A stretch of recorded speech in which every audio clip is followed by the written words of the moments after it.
नमस्कार दोस्तों, मैं वैद अर्जुन सिंह एक बार फिर सेवा में हाजिर हूँ। दोस्तों, मैं काफ़ी समय से अपने क्लिनिक पर बिजी था और इसीलिए मैं रेगुलर वीडियोस अपलोड नहीं कर पा रहा था। और अब मैं फ्री हूँ, इसलिए अब डेली नए नए नुस्खों के वीडियोस अपलोड होंगे। तो जुड़े रहिए दोस्तों हमारे साथ। और जिन भाइयों ने चैनल को सब्सक्राइब नहीं किया है, कृपया वे सब्सक्राइब कर लें। तो चलिए दोस्तों, देर न करते हुए अब आज का ये वीडियो शुरू करते हैं। दोस्तों, बहुत से भाई हमारे आजकल नामर्दी की समस्या से जूझ रहे हैं, जिनकी सेक्स की इच्छा नहीं होती, कभी इच्छा होती भी है तो फिर लिंग में भरपूर तनाव नहीं आता है, और कभी तनाव भी ठीक से आता है तो वीर्य समय से पहले ही बाहर निकल जाता है। ऐसे ही भाइयों के लिए दोस्तों, आज मैं आपको शिंगरा भस्म बनाने का ऐसा तरीका बताने वाला हूं जो आज तक आपने YouTube पर या कहीं भी नहीं देखा होगा। दोस्तों, शिंगरफ शुद्ध करने का तरीका और भस्म बनाने का तरीका बहुत से वैद यूट्यूब और गूगल पर भी अपडेट करते हैं, अपलोड करते हैं। लेकिन दोस्तों, आपकी जानकारी के लिए बता दूं, उनमें से 80% तरीके बिल्कुल गलत होते हैं। उनका जो दोस्तों शिंगरफ को शुद्ध करने का तरीका होता है और बाद में आग देकर भस्म बनाने का तरीका होता है, इसी प्रक्रिया में उनके शिंगरफ का जो पारा होता है या तो वो जल जाता है या फिर वो उड़ जाता है।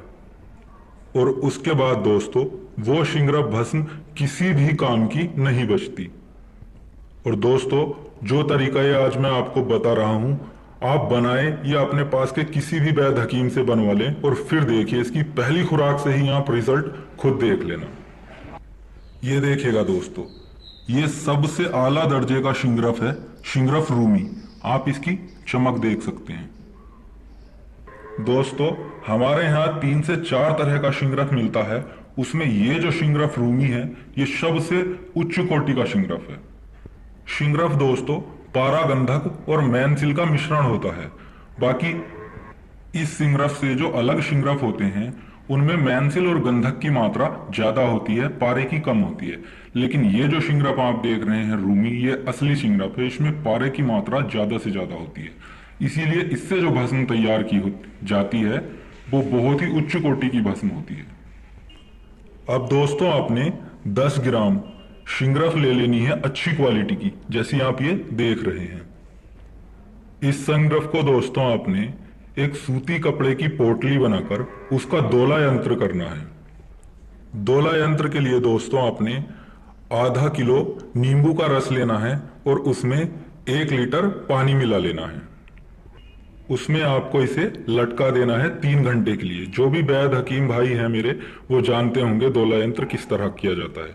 नींबू के रस और नल के पानी में, ताजे पानी में इसका दोला यंत्र करना है 3 घंटे के लिए।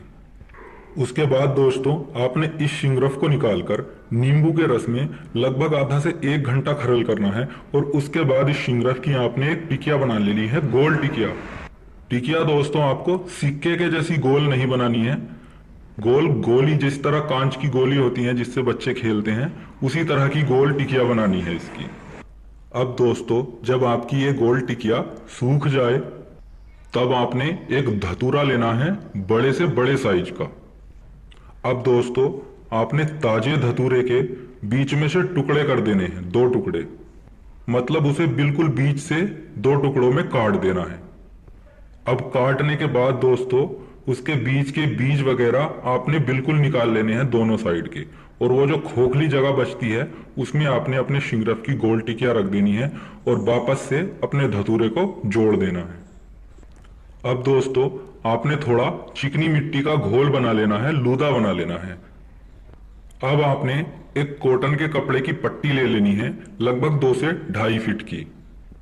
उस पट्टी को आपने उस गीली मिट्टी के पानी में भिगो देना है। मतलब थोड़ी थोड़ी मिट्टी उस पट्टी पर चढ़ा देनी है और उस पट्टी को आपने धतूरे पर अच्छी तरह चारों तरफ लपेट देना है। लपेटने के बाद दोस्तों आपने उस पट्टी पर लगभग आधा इंच मोटा मिट्टी का लेप चढ़ा देना है और उसे एक बॉल की तरह, गोल गेंद की तरह बना लेना है।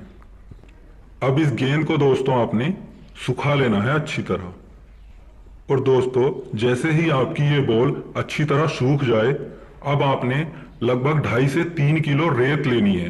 रेत अच्छी हो, गीली ना हो। अब आपने उस रेत को एक कढ़ाई में डालकर अपने गैस चूल्हे पर रख देना है।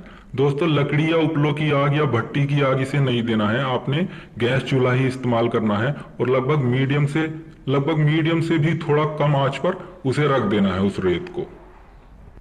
अब दोस्तों आपने इस रेत में अपनी वो धतूरे वाली बॉल जो आपने बनाई है उसे रख देना है बिल्कुल बीच में। याद रहे इसकी ये जो तली होती है कढ़ाई की उसमें भी वो टच ना हो और वो ऊपर भी ना रहे, बिल्कुल बीच में आपने उस बॉल को रख देना है। अब दोस्तों आपने आग जला देनी है मीडियम से थोड़ी कम और लगभग 2 घंटे तक आपने यही आग रखनी है। 2 घंटे के बाद आपने दोस्तों गैस को मीडियम साइज से थोड़ा और बढ़ा देना है। शुरू के 2 घंटे लगभग हल्की आग देनी है और बाकी 1.5 घंटे आपको और आग देनी है, वो थोड़ी तेज देनी है। और लगभग दोस्तों 3.5 घंटे बाद आपको अपने गैस चूल्हे को बंद कर देना है। अब जब दोस्तों आपकी रेत अच्छी तरह से ठंडी हो जाए उसके बाद अपने धतूरे को आपने बाहर निकाल लेना है और जब वो ठंडा हो जाए उसे सावधानी पूर्वक आपने उसकी मिट्टी कपड़ा वगैरह सब उतार कर सावधानी पूर्वक अपनी टिकिया को बाहर निकाल लेना है। और फिर दोस्तों उस टिकिया को आपने खरल में डालकर रगड़ना है और तब तक उसकी रगड़ाई करनी है जब तक उसकी चमक बिल्कुल खत्म ना हो जाए और उसके बाद दोस्तों आप उसे इस्तेमाल कर सकते हैं। दोस्तों ये वो तरीका है, इससे बनाई गई भस्म का पारा कहीं भी नहीं उड़ता और बहुत बहुत अच्छा रिजल्ट मिलता है। ये देखिए दोस्तों, ये कुछ ही दिन मैंने पहले तैयार की है और ये आप देख सकते हैं। ये भस्म मैंने धतूरे में ही तैयार की है। ये देखिए दोस्तों, आप दोस्तों इसे कितना भी मसल लें, कितना भी छुटा लें, बिना पानी से साफ किए आप इसे अपने हाथ से साफ भी नहीं कर सकते।